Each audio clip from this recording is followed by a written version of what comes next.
The following content is provided under India's first open courseware program. Your support will help RJ Academy continue to offer high-quality educational resources for free.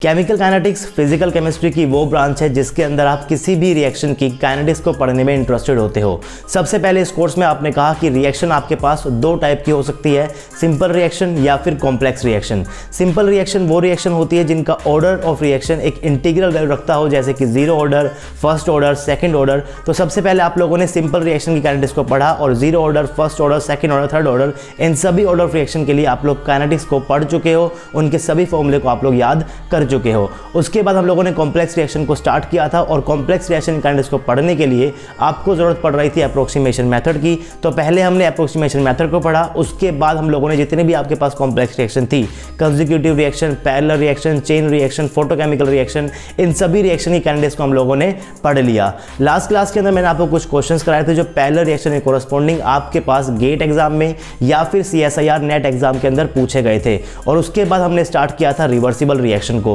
तो आज ही class को वहीं से continue करेंगे और reversible reaction की kinetics को पढ़ेंगे। तो चलिए शुरू करते हैं आज की क्लास।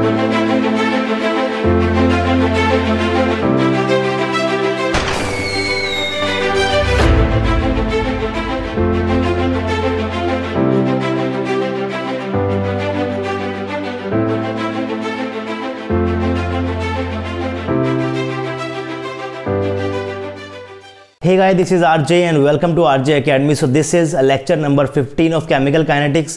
अभी तक 14 लेक्चर्स अपलोड कर चुका हूँ। प्रीवियस लेक्चर देखने के लिए आपको क्या करना है, आपको पता है, आपको सिर्फ और सिर्फ RJ Academy के YouTube चैनल के ऊपर जाना है। वहाँ पर आपको केमिकल काइनेटिक्स की अलग से प्लेलिस्ट देखने को मिल जाएगी। वहाँ से आप लोग केमिकल काइनेटिक्स को बिल्कुल स्टार्टिंग से, बिल्कुल बेसिक से फॉलो कर सकते हो। अगर आपको कोई और चैप्टर्स पढ़ने हैं तो वो भी आपको वहाँ पर देखने को मिल जाएंगे। मैंने हर एक चैप्टर के लिए अलग से प्लेलिस्ट बनाई हुई है। लास्ट क्लास की बात करें केमिकल काइनेटिक्स की, तो मैंने आपको बताया था कि आपकी रिवर्सिबल रिएक्शन क्या होती है। जस्ट मैंने आपको एक इंट्रोडक्शन दिया था और उसके अंदर मैंने आपसे कहा था कि रिवर्सिबल रिएक्शन वो रिएक्शन होती है जो दोनों ही डायरेक्शन के अंदर साइमल्टेनियसली चल रही होती है और कुछ टाइम के बाद कंसंट्रेशन ऑफ रिएक्टेंट और कंसंट्रेशन ऑफ प्रोडक्ट जो आपके पास है वो कांस्टेंट हो जाता है। उसका ग्राफिकल रिप्रेजेंटेशन भी मैंने आपको कर दिखाया था और उस बेसिक वाले पार्ट से जो क्वेश्चन आपके पास आया हुआ है CSIR नेट के अंदर, उस क्वेश्चन को भी मैंने वहां पर आपको करवाया था।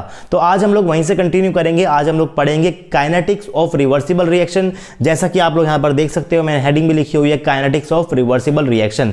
काइनेटिक्स से मेरा मतलब है कि रिवर्सिबल रिएक्शन हो रही है, जो भी आपके पास रिएक्टेंट है, जो भी आपके पास प्रोडक्ट है, आप उस रिएक्टेंट की और उस प्रोडक्ट की कंसंट्रेशन निकाल लो एट एनी टाइम t, जैसा कि हम लोग बाकी सभी रिएक्शन के लिए करते हुए आए हैं। तो रिवर्सिबल रिएक्शन के केस के अंदर भी आपको कंसंट्रेशन निकालनी है of reactant and product at any time t। तो टाइम को वेस्ट नहीं करते हैं, स्टार्ट करते हैं काइनेटिक्स ऑफ रिवर्सिबल रिएक्शन। तो सबसे पहले मैंने यहां पर बिल्कुल जनरल रिवर्सिबल रिएक्शन ली हुई है, A से आपका B बन रहा है और यहां पर आपके पास क्या है, ये केमिकल इक्विलिब्रियम है।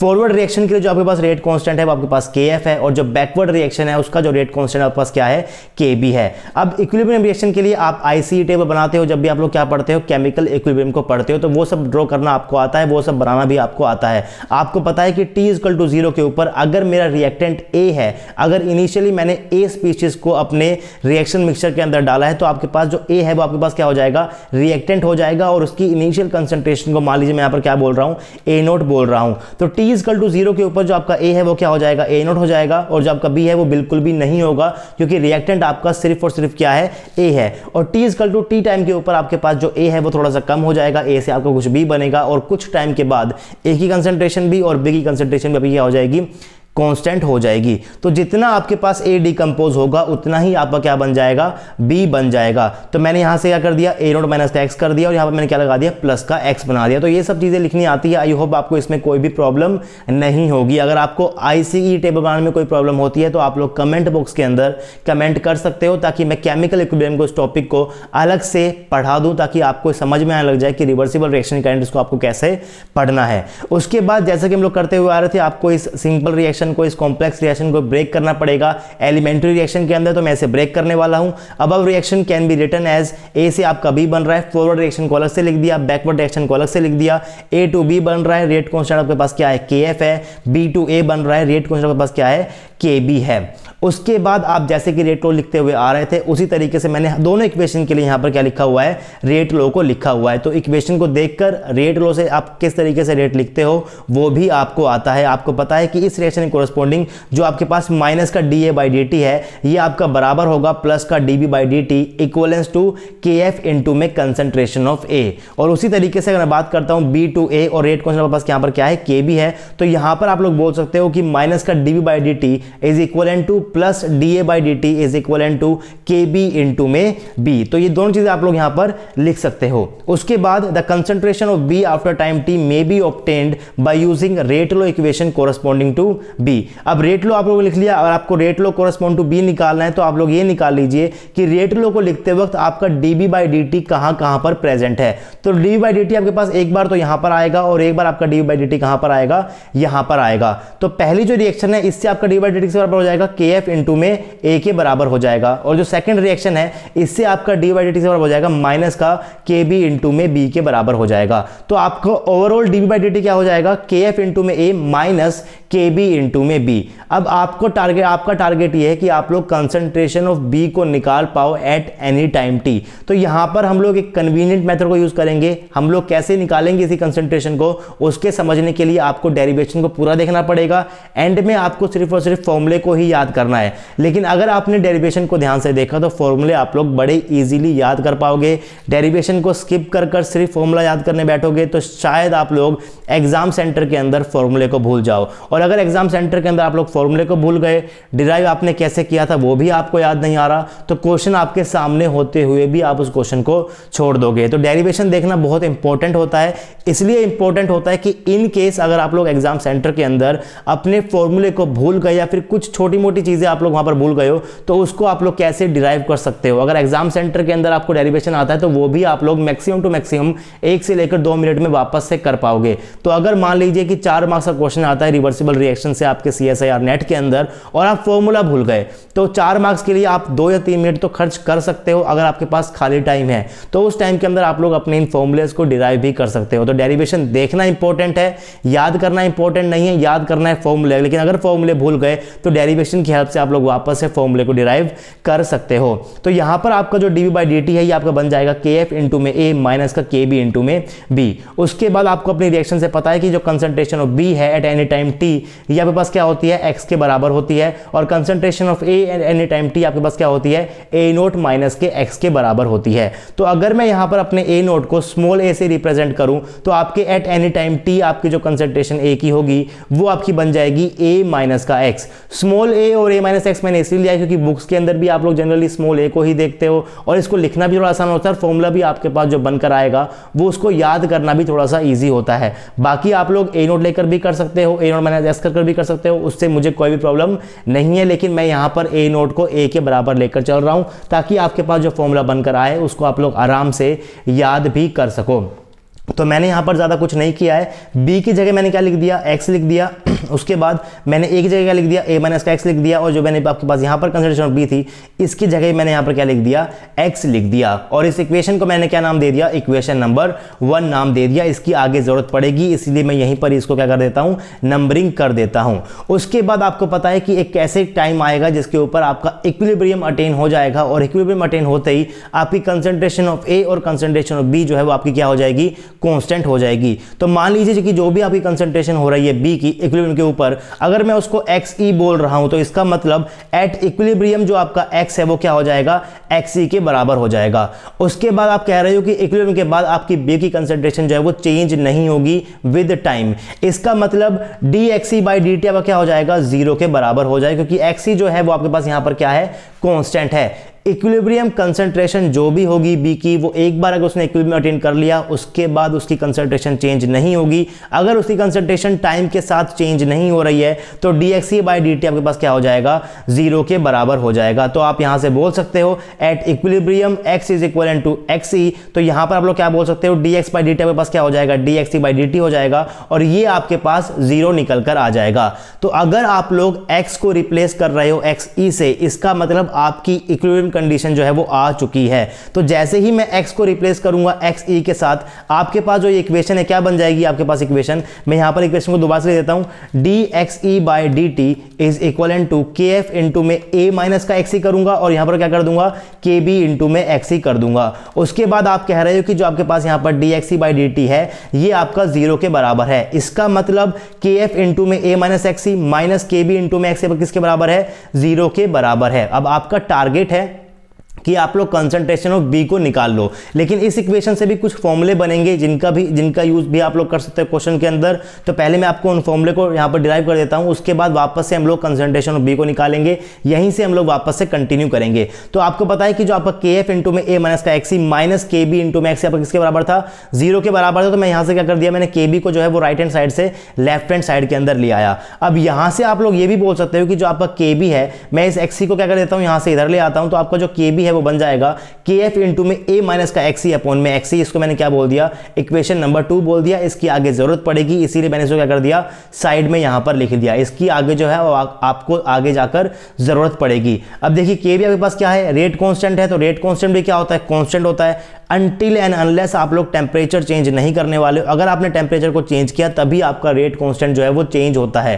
अगर आपका टेम्परेचर कांस्टेंट है तो रेट कांस्टेंट जो है वो आपका चेंज नहीं होगा, और रेट कांस्टेंट हमेशा क्या रहेगा, कांस्टेंट रहेगा। तो अगर आपके पास राइट हैंड साइड के अंदर एक कांस्टेंट नंबर है तो आपके लेफ्ट हैंड साइड के अंदर भी क्या होना चाहिए, एक कांस्टेंट नंबर ही होना चाहिए। तो KF आपके पास क्या है, कांस्टेंट है, A क्या है, इनिशियल कंसंट्रेशन है, ये भी कांस्टेंट है, XE क्या है, इक्विलिब्रियम कंसंट्रेशन है, ये भी क्या है, कांस्टेंट है, और XE यहां पर क्या है, ये भी आपके पास इक्विलिब्रियम कंसंट्रेशन है, और ये भी आपके पास क्या है, कांस्टेंट ही है। तो ये आपके पास यहां पर राइट हैंड साइड में भी कांस्टेंट है और लेफ्ट हैंड साइड के अंदर भी क्या है, कांस्टेंट है। तो ये फॉर्मूला अभी तक आपके लिए ठीक है। इसको आपने क्या बोल दिया, इक्वेशन 2 बोल दिया। इसकी जरूरत आपको आगे पड़ेगी, जब जरूरत पड़ेगी तब मैं इस इक्वेशन से KB की वैल्यू को निकाल लूंगा। उसके बाद यहां पर अगर आप लोग इसे खोलोगे आगे तो क्या बन जाएगा, KF इंटू में a माइनस KF इंटू में XE is equal to KB into में XE। उसके बाद इस वाले पार्ट को आप लोग क्या कर लो, राइट हैंड साइड के अंदर ले आओ, राइट हैंड साइड में आएगा। उसके बाद आपने क्या कर दिया, XE को कॉमन ले लिया, आपके पास क्या बन जाएगा, KF इंटू में a is equal to KB plus KF into में XE। तो यहां से आप लोग XE को भी निकाल सकते हो, जो आपके पास क्या है, इक्विलिब्रियम कंसंट्रेशन है B की।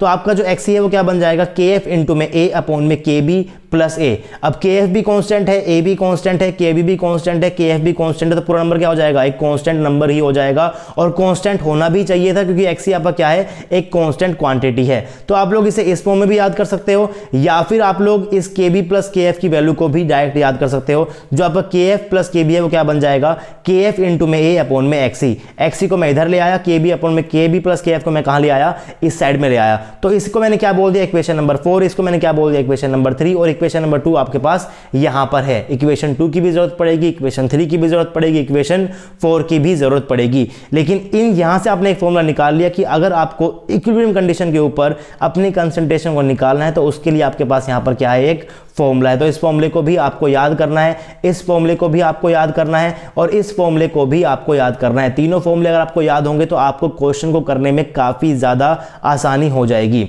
उसके बाद मैंने यहां पर क्या किया हुआ है, put the value of KB from equation 2 to equation 1। आपको मैंने बताया था कि जो इक्वेशन 2 आपके सामने यहां पर लिखी हुई है, इसमें आपकी KB की वैल्यू निकली है, जिसका मैं आगे जाकर यूज करने वाला हूं। इक्वेशन 1 आपके सामने मैंने अभी आपको दिखाई थी, इक्वेशन मैंने किसको बोला हुआ है, इक्वेशन 1 आपके सामने ये रही। तो मैं यहां पर पुट करने वाला हूं अपने XE की वैल्यू को। इक्वेशन 1 आपके पास यहां पर है, मैं इसके अंदर क्या लगाता हूं, इक्विलिब्रियम कंडीशन लगा दूंगा, तो आपके पास क्या बन जाएगा, dXE/dt is equal to KF into में a माइनस का XE माइनस का KB इंटू में XE। ये आपके पास क्या है, इक्विलिब्रियम कंडीशन है। लेकिन अगर मैं यहां पर इक्विलिब्रियम कंडीशन को नहीं लगाऊंगा तो पास क्या बन जाएगा, dx/dt equal to KF into में a minus x minus KB into में x। अब मैं यहां पर अपने KB की वैल्यू की जो आपकी वैल्यू निकली है उसको मैं यहां पर पुट करने वाला हूं। तो जैसे ही मैं अपने KB की वैल्यू को यहां पर पुट करूंगा तो आपके पास जो इक्वेशन बन जाएगी वो बन जाएगी dx/dt is equal to KF into में a minus x minus KF a minus XE upon में XE। ये जो वैल्यू मैंने यहाँ पर लिखी हुई है ये बराबर किसकी होती है, आपके पास KB के बराबर होती है। ये मैंने अभी अभी आपको बताया कि जो आपका KB है वो इस इक्वेशन नंबर 2 से KF इंटू में a माइनस XE अपॉन में XE के बराबर होता है। तो इक्वेशन नंबर 2 से KB की वैल्यू को उठाया, इक्वेशन नंबर 1 के अंदर KB के वैल्यू को जस्ट यहाँ पर पुट कर दिया। उसके बाद x आपके पास बाहर पहले से ही था। उसके बाद ज़्यादा कुछ भी नहीं किया हुआ है। राइट हैंड साइड के अंदर LCM लिया हुआ है, कुछ मैथमेटिकल मैनिपुलेशन की हुई है, सिंपल मल्टीप्लाई किया हुआ है। जैसे ही आप लोग इसको करोगे तो आपके पास क्या बन जाएगा, dx by D T is equal to kf axe minus kf ax upon में xe। इसको आप लोग ये भी लिख सकते हो या फिर आप लोग इसको लिख सकते हो kf मैंने यहाँ पर क्या कर दिया, कॉमन ले लिया, a अपॉन में xe मैंने यहाँ पर क्या कर दिया, कॉमन ले लिया। आपके पास क्या बन जाएगा, dx by D T equal to kf a upon में xe इंटू में xe माइनस का x। उसके बाद आपको बोल सकते हो कि आप लोग यहाँ पर क्या कर लो, x वाले पार्ट को एक तरफ ले आओ, t वाले पार्ट को एक तरफ ले आओ, क्योंकि आपको पता है कि अगर आपको यहाँ पर x की वैल्यू निकालनी है तो आपको इंटीग्रेट करना पड़ेगा, और इंटीग्रेट करने के लिए जो वेरिएबल आपके पास है उसी वेरिएबल की तरफ आप क्या ले आओ, चेंज ले आओ। जहां पर t है वहां पर dt को ले जाओ, जहां पर x है वहां पर dx को ले आओ। तो मैंने यहां पर क्या कर दिया, x वाले टर्म एक साइड, t वाले टर्म एक साइड, तो आपके पास क्या बन जाएगा, dx अपॉन में xe माइनस का x equal to kf a upon में xe इंटू में dt। ज्यादा कुछ भी नहीं किया हुआ है, इस dt को उठा के मैं ले गया हूं राइट हैंड साइड के अंदर, xe माइनस x को मैं कहां ले आया हूं, लेफ्ट हैंड साइड के अंदर ले आया हूं, डिनोमिनेटर के अंदर। तो आपके पास इस टाइप की एक फॉर्म बन जाएगी। यहां पर आप लोग ये भी बोल सकते हो कि जो आपका kf इंटू में a अपॉन में xe है, ये आपका बराबर था kf प्लस में kb के। ये मैंने कैसे लिखा, अभी अभी आपने यहाँ पर देखा था कि जो आपका kf प्लस kb था ये आपका बराबर है kf इंटू में a अपॉन में xe। तो इसकी जगह मैंने वापस से क्या लगा दिया, आपका kf प्लस में kb को लगा दिया। तो आपके पास जो लास्ट इक्वेशन बनकर आएगी वो बन जाएगी dx अपॉन में xe माइनस का x equivalent to kf plus kb into में dt। अब आपको ज्यादा कुछ भी नहीं करना है, सिर्फ और सिर्फ इंटीग्रेट करना है। इंटीग्रेट करने के बाद आप लोग अपनी x की वैल्यू को निकाल लोगे, और x आपका क्या है, concentration of b at any time t है। एक बार आपका b निकल गया, a नोट आपको पता है, तो आप लोग a को भी आराम से लिख सकते हो। a आपका निकल जाएगा, b आपका निकल जाएगा, रिवर्सिबल वाला पार्ट आपका खत्म हो जाएगा। कुछ फॉर्मुलेज यहां से याद करने हैं, उन फॉर्मुलेज की मैं बाद में आपको एक लिस्ट दूंगा, किस तरीके से आप उनको याद कर सकते हो वो भी मैं आपको इस वीडियो के अंदर आगे जाके बताने वाला हूं। तो नाउ इंटीग्रेटिंग अबव इक्वेशन, जो आपके पास अभी इक्वेशन आई थी उसको मैं इंटीग्रेट कर रहा हूं, तो मैंने यहां पर उसको इंटीग्रेट कर दिया। Integrate of dx by xe minus का x equivalent to integration of kf plus kb into में dt। अब बारी आती है लिमिट्स लगाने की। तो आपको पता है कि t इक्वल टू 0 के ऊपर जो आपका x है वो क्या होने वाला है, 0 होने वाला है। लेकिन t इक्वल टू t के ऊपर आपके x की वैल्यू क्या होगी वही तो हम निकाल रहे हैं यहां पर। तो आपको यहां पर ये वैल्यू पता नहीं है, इसका मतलब आपको लिमिट्स नहीं पता, इसका मतलब आपको बिना लिमिट लगाए इंटीग्रेट करना पड़ेगा। और जब भी आप लोग बिना लिमिट लगाए इंटीग्रेट करते हो तो आपको साइड में, राइट हैंड साइड में या फिर लेफ्ट हैंड साइड में कांस्टेंट को अटैच करना होता है, और उस कांस्टेंट की वैल्यू आप लोग बाउंड्री कंडीशन अप्लाई कर लगा निकाल सकते हो। तो कोई भी मुश्किल यहां पर नहीं आएगी। मैं बिना लिमिट्स लगाए यहां पर इंटीग्रेट कर रहा हूं, बाद में मैं कांस्टेंट ऐड कर दूंगा लेफ्ट हैंड साइड के अंदर या फिर राइट हैंड साइड के अंदर, उससे फर्क नहीं पड़ता है। तो आपको पता है कि 1 अपॉन x का जो इंटीग्रेशन होता है वो आपके पास क्या होता है, ln x होता है। तो काफी सिंपल इंटीग्रेशन है, 1 अपॉन xe माइनस का x, यानी कि 1 अपॉन में a माइनस का x। ये आपके पास यहाँ क्या है, कांस्टेंट है। इसका इंटीग्रेशन क्या होगा, तो उसका इंटीग्रेशन होता है माइनस का ln xe माइनस का x। डायरेक्ट इंटीग्रेट कर रहा हूं, कैसे इंटीग्रेशन हुआ है ये आपको पता होना चाहिए। अगर आपको नहीं पता है तो क्वांटम केमिस्ट्री पढ़ाते वक्त मैंने आपको इंटीग्रेशन की अलग से एक क्लास दी थी, वहां से आप लोग इंटीग्रेशन को सीख सकते हो। मैं यहां पर क्या कर रहा हूं, डायरेक्ट इंटीग्रेशन कर रहा हूं। तो जैसे ही मैं इसको इंटीग्रेट करूंगा आपके पास क्या बन जाएगा, माइनस का ln इंटू में xe माइनस का x equal to kf plus kb, क्या था, कॉन्स्टेंट था। इंटीग्रेशन से बाहर निकाल दूंगा, क्या बच जाएगा, इंटीग्रेशन ऑफ dt, या इसके बाद होगा t के बराबर होगा, तो kf प्लस kb इंटू में t। उसके बाद क्योंकि मेरे पास यहां पर लिमिट्स नहीं थी तो मैंने क्या कर दिया, राइट हैंड साइड में कांस्टेंट को अटैच कर दिया। अब कांस्टेंट तो आपने लगा दिया, इस कांस्टेंट की वैल्यू भी आपको निकालनी पड़ेगी। तो कांस्टेंट की वैल्यू निकालने के लिए सबसे अच्छी चीजें होती है कि अगर आपको बाउंड्री कंडीशन पता है तो आप लोग कांस्टेंट की वैल्यू काफी इजीली निकाल पाओगे। और आपको यह पता है कि t इक्वल टू 0 के ऊपर जो आपका x है वो क्या होता है, 0 होता है। तो इसी कंडीशन का यूज करूंगा, t को 0 पुट कर दूंगा, x को भी 0 पुट कर दूंगा, आपके c की वैल्यू यहां पर निकल कर आ जाएगी। तो जैसे ही मैं x को 0 पुट करूंगा तो यहां पर भी आप लोग 0 पुट कर दोगे, और t क्या कर दोगे, 0 पुट कर दोगे, जैसे कि मैंने यहां पर किया हुआ है। माइनस का ln इंटू में xe माइनस का 0 equivalent to kf plus kb into में 0 प्लस का c। तो ये वाली पूरी टर्म क्या बन जाएगी, 0 बन जाएगी। ये वाले आपके पास क्या बन जाएगा, माइनस का ln xe बन जाएगा। तो आपको जो c है वो निकल कर आ जाएगा माइनस के ln xe के बराबर। तो कांस्टेंट की वैल्यू जैसे ही आपकी निकली है, वापस से अपने इक्वेशन के अंदर उस कांस्टेंट की वैल्यू को पुट कर दो। तो put the value of c in equation 5, जिसको मैंने क्या नाम दिया था, इक्वेशन नंबर 5 दिया था। तो यहां पर मैं अपनी c की वैल्यू को पुट करूंगा, जो मेरी अभी निकली है है और मैं उसको यहाँ पर पुट करने वाला हूँ। तो जैसे ही आप लोग यहाँ पर c की वैल्यू को पुट करोगे आपके सामने इक्वेशन बन जाएगी माइनस का ln xc minus x is equal to kf plus kb into में t माइनस का ln xc। उसके बाद माइनस के ln xc को आप लोग राइट हैंड साइड से लेफ्ट हैंड साइड के अंदर ले आओ। जैसे ही लेफ्ट हैंड साइड में आपको क्या बन जाएगा, आपके पास ln xc माइनस का ln xc minus x is equal to kf plus kb into में t। उसके बाद आपको पता है कि जो आपका ln a माइनस का ln b होता है इसको आप लोग लिख सकते हो ln a बाई b। अगर आपको सिंपल मैथमेटिक्स नहीं आती है, इंटीग्रेशन के अंदर कोई प्रॉब्लम है, लोगरिथमिक की प्रॉपर्टी नहीं पता, तो क्वांटम केमिस्ट्री पढ़ाते हुए मैंने वहां पर आपको बेसिक मैथमेटिक्स पढ़ाई हुई है। वहां से आप लोग basic integration, basic differentiation, logarithmic की प्रॉपर्टीज, वो सब चीजें आप लोग वहां से पढ़ सकते हो। तो यहां से आपके पास क्या बन जाएगा, ln ऑफ xc अपॉन में xc minus x is equal to kf plus kb into में t। तो थोड़ा सा आप लोग इसको यहाँ पर ऊपर नीचे कर लो, आपके पास इक्वेशन क्या बनकर आ जाएगी, यहाँ पर इक्वेशन बन जाएगी लास्ट में kf plus kb is equal to 1 by T ln xe upon में xe माइनस का x। अब xe जो है वो एक कंसंट्रेशन है इक्विलिब्रियम के ऊपर, यानी कि आपके पास क्या होती है, एक कांस्टेंट होती है। अगर थोड़ी देर के लिए मैं इस कांस्टेंट को क्या बोल दूं, a बोलने लग जाऊं, तो आपके पास इक्वेशन क्या बन जाएगी, kf प्लस में K B is equal to 1 by T ln of a upon में a माइनस एक्स। और के एफ प्लस के बी क्या है, रेट कांस्टेंट है, ये भी कांस्टेंट है, ये भी कांस्टेंट है, क्या बन जाएगा आपके पास, एक बड़ा कांस्टेंट बन जाएगा। मैं क्या बोल रहा हूँ यहाँ पर, के ओवरऑल बोल रहा हूँ, तो आपके पास क्या बन जाएगा, K overall is equal to 1 by T ln a upon में a माइनस एक्स। और ये बहुत ही ज़्यादा सिमिलर रिएक्शन है, किसके जैसी इक्वेशन आपके पास यहाँ पर आ गई है, जैसा आपने पढ़ा था फर्स्ट ऑर्डर रिएक्शन के अंदर। तो याद करने में कोई भी मुश्किल नहीं है, जैसी आपकी रिएक्शन होती है, जैसी आपकी इक्वेशन होती है फर्स्ट ऑर्डर की, सेम उसी तरीके की इक्वेशन यहाँ पर आई है, बस रेट कांस्टेंट के पास क्या हो जाएगा, के एफ प्लस के बी हो जाएगा। और जो आपके पास यहाँ पर ए होता है, यहाँ पर क्या है, इनिशियल कंसंट्रेशन ऑफ ए होती है, इसकी जगह आपको यहाँ पर नया कांस्टेंट लगाना है XE, और XE आपके पास यहां पर क्या है, concentration of B at equilibrium. तो आपको इक्वेशन याद करने में तो कोई भी प्रॉब्लम नहीं है, क्योंकि बिल्कुल सेम निकल कर आई है जैसे आपके पास कहां पर थी, फर्स्ट ऑर्डर के अंदर थी। तो याद भी आप लोग कर लोगे और समझ भी आपने लिया कि कैसे आप लोग इस इक्वेशन तक पहुंचे हो। तो जैसे आप लोग फर्स्ट ऑर्डर के अंदर हाफ लाइफ निकालते थे, सेम उसी तरीके से आप लोग यहां पर भी लिख सकते हो। फर्स्ट ऑर्डर के अंदर आप लोग क्या बोलते, जो आपका टी है वो क्या होता था, 0.693 डिवाइडेड बाय आपके पास क्या आएगा, यहां पर रेट कांस्टेंट आएगा। लेकिन इस केस के अंदर जो आपके पास रेट कांस्टेंट किसके बराबर आपके पास यहां पर है, KF प्लस में KB के बराबर है। इसका मतलब जो आपका TF है वो भी बराबर होगा 0.693 डिवाइडेड बाय KF प्लस में KB के। तो इसको मैंने यहाँ पर डायरेक्ट लिखा हुआ है, इसको भी आप लोग याद रखिए। रिवर्सिबल रिएक्शन के लिए हाफ लाइफ पीरियड क्या होता है, और हाफ लाइफ पीरियड साथ आप ये भी याद रखिए, जो आपका टाउ है वो आपका बराबर होगा 1 अपॉन में KF प्लस में KB। इस टाउ को आप लोग क्या बोलते हो, relaxation time in first order reaction. इस टाउ को आपने पढ़ा था, आपने क्या पढ़ा था, फोटोकेमिकल रिएक्शन पढ़ी थी।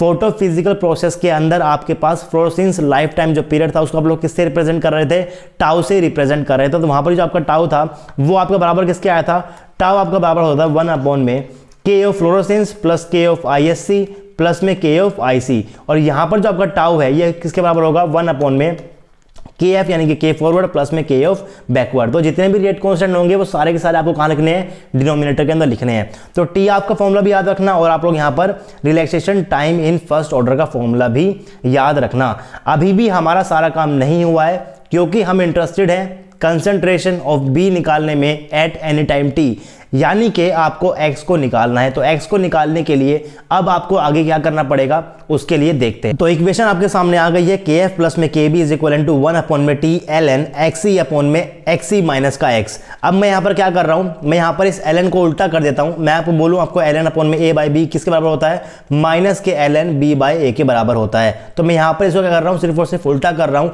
और ये जो नेगेटिव साइन यहाँ पर लगेगा, इस नेगेटिव साइन को मैं यहाँ पर लगा देता हूँ, और T को भी मैं कहाँ ले आता हूँ, लेफ्ट हैंड साइड के अंदर ले आता हूँ। तो क्या बन जाएगा, माइनस का KF प्लस KB इंटू में T is equal to ln XE minus x upon में x। अब आपको ln को हटाना तो क्या करना पड़ेगा, e raise to the power लेना पड़ेगा। तो मैंने दो साइड क्या कर दिया, एक्सपोनेंशियल कर दिया। यहाँ पर क्या बन जाएगा, e raise to the power minus KF plus KB into में T इज इक्वल टू, यहाँ पर मैं करूंगा e raise to the power में, तो e से क्या कट जाएगा, ln कट जाएगा। तो ये आपके पास क्या बन जाएगा, XE माइनस का x अपॉन में XE। उसके बाद आप लोग यहाँ से डायरेक्टली लिख सकते हो कि जो आपका x है किसके बराबर हो जाएगा, वो XE माइनस का XE e raise to the power minus का KF प्लस KB इंटू में T। अगर आपका x निकल गया तो आपकी कंसंट्रेशन निकल गई है B की एट एनी टाइम T। और अगर आपने आपने कंसंट्रेशन ऑफ बी निकाल लिया तो आप लोग कंसंट्रेशन ऑफ ए को भी आराम से लिख सकते हो, कोई भी प्रॉब्लम वहां पर नहीं आएगी। अब आप इसको इस फॉर्म के अंदर याद रख लो, या फिर आप लोग यहां पर XC को कॉमन लेकर इस फॉर्म के अंदर भी इस चीज को याद कर सकते हो। और जैसे ही आप लोग यहां पर XC को कॉमन लोगे तो आपको XC की वैल्यू भी पता है कि XC की वैल्यू क्या है, तो उस XC की वैल्यू को मैं यहां पर पुट कर देता हूं। क्या बन जाएगा आपके पास, X is equal to KF into में A अपॉन में KF प्लस KB इंटू में 1 minus e raise to the power minus KF plus KB into में T। तो ये आपके पास इक्वेशन बन गई। आप लोग किसी भी टाइम के ऊपर X को यानी कि कंसंट्रेशन ऑफ B को निकाल सकते हो। सिर्फ और सिर्फ आपको क्या चाहिए, रेट कांस्टेंट की वैल्यू चाहिए। फॉरवर्ड के लिए क्या रेट कांस्टेंट है, बैकवर्ड के लिए क्या रेट कांस्टेंट है, और आपकी इनिशियल कंसंट्रेशन क्या है A की। तो अब आपका जो X है उसके लिए मैं क्या लिख देता हूं, यहाँ पर B लिख देता हूं। तो आपका फॉर्मूला क्या बन जाएगा, B is equal to KF into में A नोट। A आपका क्या होता है, A नोट ही होता है, मैं आपको बता चुका हूं, अपॉन में KF प्लस KB इंटू में 1 minus e raise to the power minus KF plus KB into में T। एक आपको ये फॉर्मूला याद रखना है, XC की वैल्यू आपको याद रखनी है, KB प्लस KF क्या होता है वो याद रखना है, T हाफ आपको याद रखना है, टाउ भी आपको याद रखना है। जो चीज़ याद रखनी है मैं आपको बाद में इकट्ठा यहाँ पर बता दूंगा क्या क्या चीज़ें आपको यहाँ पर याद रखनी है। उसके बाद आप कह रहे थे कि आपके पास रिएक्शन के अंदर सिर्फ 2 ही स्पीसीज है। इनिशियली आपने क्या लिया था, अमाउंट A नोट लिया था, जो किसका था, A का था। तो इसी A नोट से आपका A बनेगा और इसी A नोट से आपका क्या बनने वाला है, B बनेगा। तो A naught is equal to क्या हो जाएगा, A प्लस B हो जाएगा। B आपने निकाल लिया, B की वैल्यू को पुट कर दीजिए, कोई भी दिक्कत आपको यहाँ पर नहीं आएगी। A को आप लोग आराम से निकाल सकते हो। यहाँ से आपका A क्या हो जाएगा, A नोट माइनस का B, B की वैल्यू को मैंने पुट कर दिया, तो यहाँ से हमने क्या निकाल लिया, A की कंसंट्रेशन में निकाल लिया एट एनी टाइम T। तो आपका A क्या बन जाएगा, A note minus KF into में A नोट अपॉन में KF प्लस KB इंटू में 1 minus e raise to the power KF plus KBT। जो आपका A है एट एनी टाइम T, ये आपका जो फॉर्मूला है, इस फॉर्मूले को भी आपको याद रखना है। फॉर्मूले को याद करना बिल्कुल भी मुश्किल यहाँ पर नहीं है। कंसंट्रेशन ऑफ B के फॉर्मूले को याद कर लोगे तो concentration of A at any time T भी आपका क्या हो जाएगा, इजीली याद हो जाएगा। XC की वैल्यू भी आपको याद होनी चाहिए, KF प्लस KB भी याद होना चाहिए, टाउ भी याद होना चाहिए, T हाफ भी आपको याद होना चाहिए। तो क्या क्या चीज़ें आपको याद रखनी है मैंने यहाँ पर लिखा हुआ है। All you have to remember from kinetics of reversible reaction. ये आपको जो चार्ट याद करना है किस टाइप से आपका चीज़ें हो रही है। A नोट को मैं यहाँ पर A भी लिख दिया है। जो आपका T इक्वल टू 0 है, A आपका क्या है, A नोट है, B आपका क्या है, 0 है। T इक्वल टू T के ऊपर आपका क्या बन जाएगा, A नोट माइनस का X, या फिर मैं क्या बोल सकता हूँ, A माइनस का X, और जो आपका B है वो क्या बन जाएगा, X आपका बन जाएगा। उसके बाद आप लोग इस इक्वेशन को याद कर सकते हो। इसको आप वैसे भी याद कर सकते हो, rate of forward reaction is equal to rate of backward reaction, जो कि प्रॉपर्टी होती है, डेफिनेशन होती है इक्विलिब्रियम की। तो फॉरवर्ड रिएक्शन रेट आपके पास क्या हो जाएगा, KF इंटू में A minus XC equal to KB into में XC। यहां से आप लोग इस इक्वेशन से क्या याद कर पाओगे, आप लोग XC की वैल्यू को भी निकाल पाओगे और KF प्लस KB की वैल्यू को भी निकाल पाओगे। और इस इक्वेशन को याद करना बिल्कुल भी मुश्किल नहीं है। KF इंटू में A minus XC is equal to KB into में XC। यहां से आपने XC को भी निकाल दिया, यहां से आपने KF प्लस KB को भी निकाल दिया।